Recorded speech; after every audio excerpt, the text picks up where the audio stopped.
দুর্গাপুর বুধবার Coke haven থানা এলাকায় সাগরভাঙ্গা এলাকায় প্রাতঃভ্রমণ করেন বর্ধমান দুর্গাপুর লোকসভা কেন্দ্রের বিজেপি প্রার্থী দিলীপ ঘোষ।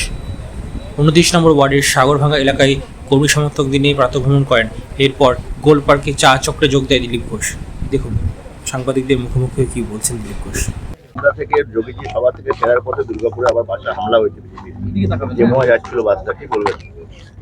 এখন এই হামলা টামলা কখন করে? সাপের কোমর ভেঙে দিলে ফসফস করে। এদের হয়েছে তাই, যত হারছে ক্যান্ডিডেটকে খুঁজে পাওয়া যাচ্ছে না, গরমে কেউ বেরোচ্ছে না। পার্টি অফিসের মধ্যে থাকা, ইট পাটকেল মারা, গো ব্যাক বলা। কালকে আমাদের প্রান্তিকাতে যখন আমরা শুরু করছি রোড শো রাত্রেবেলা, তখনও ইট ফিট ফেলেছে। তো এটা নতুন আমাদের সয়ে গেছে। এসবের জিনিসের পাবলিক জবাব দেবে। এখন তারা যত আইসোলেট হয়ে যাচ্ছে এভাবে উপস্থিতি দেখাচ্ছে। পুলিশের নজরদারির অভাবে হচ্ছে। পুলিশই তো ওদের সঙ্গে থাকে। পুলিশের সামনে আমার কতবার গাড়ি ভেঙেছে, ঢিল মেরেছে। তো পুলিশের ভরসা তো আমরা করি না, আমাদের পার্টির উপরে ভরসা আছে। কালকে যোগীজি বলেছেন যে আমার রাজ্যে যদি হতো যারা দাঙ্গা পায় তাদের উল্টো ঝুলিয়ে আমি শাস্তি দিতাম, তাদের 7 জন্ম তারা এই কাজে লিপ্ত হতো না। বলেন না, উনি করেছেন তো। আজ মাফিয়াগিরি আছে উত্তরপ্রদেশে, এত বড় রাজ্য, এর ডবলের বেশি লোক, 23 কোটি লোক, এখানে 10 কোটি লোককে সামলাতে পারছে না। কারণ পুরো গুন্ডাদেরই পার্টি হয়ে টিএমসি। গুন্ডা পুষে ওদেরকে রাজনীতি করতে হচ্ছে, ভোট জিততে হচ্ছে। তাদেরকে জেলে ঢাল ঢুকলে কি করে হবে? আজও কাল লোক উল্টো টাঙবেই। 2014 টেটের আবার দিলীপ দা 70,000 চাকরি আবার বাতিলের সম্মুখীন। 2011-র পর থেকে যত পরীক্ষা, যত নিযুক্তি হয়েছে, সব জায়গায় 2 নম্বরই হয়েছে। টাকা পয়সা না হয়েছে, অবৈধভাবে নিয়োগ হয়েছে, তার তো সমাধান হওয়া উচিত। বাকি যারা অন্যরা যাতে ক্ষতিগ্রস্ত না হন সেটা কোর্টে দেখা উচিত। খুন্তি ঝান্ডা নিয়ে মহিলাদেরকে রুখে দাঁড়াতে বলেছেন যে কেন্দ্রীয় বাহিনীর বিরুদ্ধে মুখ্যমন্ত্রী। এর আগে মমতা ব্যানার্জি বলেছিলেন, তার পরিণাম কি হয়েছিল কোচবিহারে ওটা উনি জানেন। চোর ডাকাত গুন্ডাদের রাস্তায় নামালে তার পরিণাম আপনাদের ভুগতে হবে। দাদাগিরি করে, গুন্ডাগিরি করে এখানে চলবে না। শাহজাহানকে ধরতে গেলে মহিলাদের কি আসবেন? অমুকের চোরের বাড়ি গেলে, ওদের মন্ত্রী চোরের বাড়িতে গেলে মহিলাদের আটকাবেন?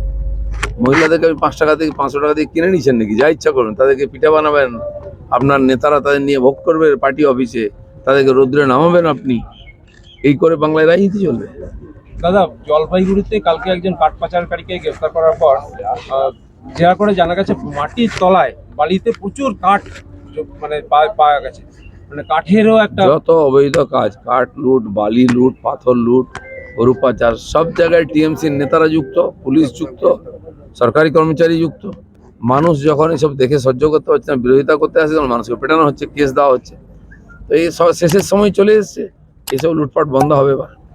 কোভিশিল্ড ভ্যাকসিন, সেটা নিয়ে বিরোধীরা উত্তাল করছে যে এটার জন্য ব্রেন স্ট্রোক বা সেরিব্রাল হচ্ছে, এটা নিয়ে বিরাট বাহবা। তাদের কাছে কি প্রমাণ আছে ব্রেন স্ট্রোক হচ্ছে, ভাবা হচ্ছে? যেই দেশে কোভিশিল্ড ইউজ করেনি সেখানে অসুস্থ হচ্ছে মানুষ, তার কি হবে? কেন আন্দাজে বলে মোদির বিরোধিতা করার কোনো একটা রাস্তা দরকার আছে। এরাই লাইন দাঁড়িয়ে তখন কোভিশিল্ড নিয়েছিল বাঁচার জন্য, চুরি করে নিয়ে গেছে ভ্যাকসিন। আমাদের লোকেরা দেয়নি, জোর করে ওরা লিস্ট বানিয়ে জোর করে রাস্তা আটকে, যেমন ভোটের সময় ভোট দেয় সেরকমভাবে ভ্যাকসিন নিয়েছে। এখন ভয় পেয়ে গেছে। দাদা, আজকে ফার্স্ট মে মানে যে বামেদের একটা আন্দোলনের দিন ছিল। তৃণমূল এটা হাইজ্যাক করেছে। আজকে উত্তর কলকাতা সুদীপ বন্দ্যোপাধ্যায় মে দিবসের মিছিল করছে। সবই হাইজ্যাক করে, ওরা লুট করে সব জিনিস। বাংলাদেশ থেকে স্লোগান লুট করে, জয় বাংলা, নায়ক নায়িকা লুট করে। মমতা ব্যানার্জি আমাদের স্লোগান লুট করেছেন, চলো পাল্টাই। নিজস্বতা কিছু নাই তো, সব অনুকরণ, সব লুটপাট। শ্রমিক দিবস অবশ্যই শ্রমিকদের সম্মানে হওয়া উচিত। যারা করতো তারা কোথায় আছে? এই কারখানাগুলিতে নানান দুর্নীতির অভিযোগ ওঠে এবং শ্রমিক নিয়োগকে ঘিরেও বিভিন্ন রকমের অভিযোগ ওঠে। আপনি যে এলাকায় রয়েছে সব জায়গায় টিএমসির নেতারা ইউনিয়নের নামে কবজা করে বসে আছে, টাকা নিয়ে লোক ঢুকাচ্ছে। গত পোস্টপোল ভায়োলেন্সের ভোটের পরে আমাদের বহু কর্মীকে তারা চাকরি থেকে জোর করে ছাঁটিয়ে দিয়েছে, চাপ দিয়ে কারখানার মালিককে। আর এই যে দুর্গাপুরে দেখছেন যত প্রমোটিং হচ্ছে, যত নতুন বাড়ি ঘর হচ্ছে, তার পিছনে কে আছে? আমাদের বা আপনি নিজে বাড়ি করতে যান, মাসের পর মাস আপনাকে প্ল্যান পাস করার জন্য ঘুরতে হবে। আর যত বড় বড় প্রজেক্ট হচ্ছে দেখুন, জমা দিচ্ছে 7 দিনের মধ্যে কাজ শুরু হয়ে যাচ্ছে, পারমিশন চলে আসছে। কে আছে এর পেছনে? বড় নেতা আছে, তাদের হাত আছে। এই যে প্রমোটিং রাজ চলছে দুর্গাপুরেতে, তার পিছনে বিরাট চক্র আছে, সবাই জানে। জায়গা জমি দখল হচ্ছে, পুকুর দখল হচ্ছে, আর রাতারাতি প্ল্যান পাস হয়ে বাড়ি হয়ে যাচ্ছে। রাস্তা নেই, ঘাট নেই, তার কোনো ঠিকঠাক নেই। কারণ কি একটা বিরাট নেক্সাস টিএমসি নেতাদের তারা এখান থেকে কাটমানি খাচ্ছে, সেখানে সাধারণ মানুষের বাড়ি বা অন্য কোনো প্রজেক্ট আটকে দেওয়া হচ্ছে, ব্যবসায়ী প্রতিষ্ঠানে আটকে দেওয়া হচ্ছে, কিন্তু কিছু বিশেষ লোক যে প্রজেক্টগুলো করছে সেগুলো রাতারাতি পাস হয়ে যাচ্ছে। যেটা আজকে মে দিবসের দিন সব থেকে শ্রমিকদের যে বেতন পাওয়ার কথা 400 কত টাকা তাদের যে মূল্য সেটা তারা পায় না, সেখান থেকেও কাটমানির ভাগ যায় নেতাদের পকেটে।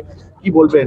ইস্পাত কারখানা হোক, না না, বেসরকারি সব কারখানা জায়গায় হোক। এখন এটা চলছে। যারা ইউনিয়নবাজি করতেন শ্রমিকদের জন্য করে কারখানা বন্ধ করেছিলেন, তারা আজকে শ্রমিকদের সঙ্গে কেন নেই? তারা তো ঠিকা নিয়েছিলেন শ্রমিকদের উদ্ধার করবেন, মুক্তি দেবেন, কোথায় গেল তারা? তারা ভুলভাল আন্দোলন করে আজকে নিজের ক্রেডিবিলিটি হারিয়েছে বলে শ্রমিকদেরকে ভুগতে হচ্ছে। শ্রমিক আন্দোলন হলো কিছু নেই, আজকে তার অধিকার হয়ে বলার কেউ নাই। বলা উচিত যারা শ্রমিকদের নিয়ে রাজনীতি করেছেন, ভোটে জিতেছেন, ক্ষমতায় ছিলেন, তারা আজকে নিশ্চিহ্ন হয়ে গেছে। 2017-এর পর দুর্গাপুর মিউনিসিপ্যালিটি ইলেকশন হয়নি। টিএমসি ইলেকশনকে ভয় পায়। কেন্দ্রীয় ইলেকশন কমিশন বিধানসভা লোকসভা করে দিচ্ছে, কিন্তু পঞ্চায়েত পুরসভা ইলেকশন করতে গেলে হাত পা কাঁপে ওদের। গতবারে এখানে লুট করে ভোটে জিতা হয়েছে, এখন লুট করার মতো কবজির জন্যই তাই ভোট করছে না। 4 বছর ধরে সাধারণ মানুষের গণতান্ত্রিক অধিকারকে আটকে রেখেছে ওরা। আর ইলেকশন আসুক, এরপরে ভোট তো করতে হবে একদিন তার জবাবও পাবে। প্রচণ্ড ভয় পাচ্ছে, কারণ তাদের যা ইমেজ, এখন আর কেউ ভোট দেবে না। সেখানে গায়ের জোরে ভোট করতে হবে, সেটাও করতে পারছে না। যেহেতু কালকে বুদ্ধিজীবীদের একাংশ বলছে যে নো ভোট টু বিজেপি। কোন বুদ্ধিজীবী? বুদ্ধিজীবী পশ্চিমবাংলায় আছে, এসব তাঁবেদার আছে, যারা যারা এদের টাকা খেয়েছে, ওদের টাকা খেয়েছে, সুবিধা নিয়েছে, মমতা ব্যানার্জির কাছে পুরস্কার নিয়েছে, তারা তো বলবেই। বেতনভোগ বুদ্ধিজীবী। ওদের ভোটে বিজেপি জেতে না, ওই বুদ্ধিজীবীদের। এরা মানে বেতনভোগ বা গৃহপালিত বুদ্ধিজীবী বানানো হয়েছে। বিজেপির ওদের ভোট লাগবে না, সমাজ আমাদের ভোট দিয়ে যেতে হবে, তখন বুদ্ধিজীবীরা কোথায় যায় দেখবো, অনাথ হয়ে যাবে তারা। কালকে আপনার প্রার্থীর উদ্দেশ্যে আপনি একটা গানের কলি শুনিয়েছিলেন, আরেক লাইন বলবেন নাকি? টিএমসি লোকেদেরকে এটাই বলতে হবে, পরদেশি পরদেশি জানা নেই, চলে গেলে অনাথ হয়ে যাবে। চলুন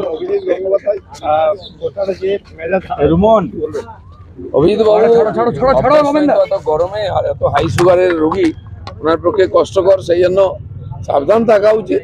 কি দরকার আছে ঝামেলায় যাওয়ার? অমিত শাহ, ঝামেলা করার জন্য আমাদের ছেড়ে দেওয়া হয়েছে না, আমরা করে নেবো। যেহেতু অমিত শাহ কালকে ঘটনার পর কি আরো টেনশনে পড়ে গেছে? টেনশন তো বাড়বেই, প্রধানমন্ত্রী আসছেন, গৃহমন্ত্রী আসছেন, টেনশন তো বেড়ে যাচ্ছে। মমতা ব্যানার্জিরও টেনশন বেড়ে যাচ্ছে। চলুন চা খেতে যাই।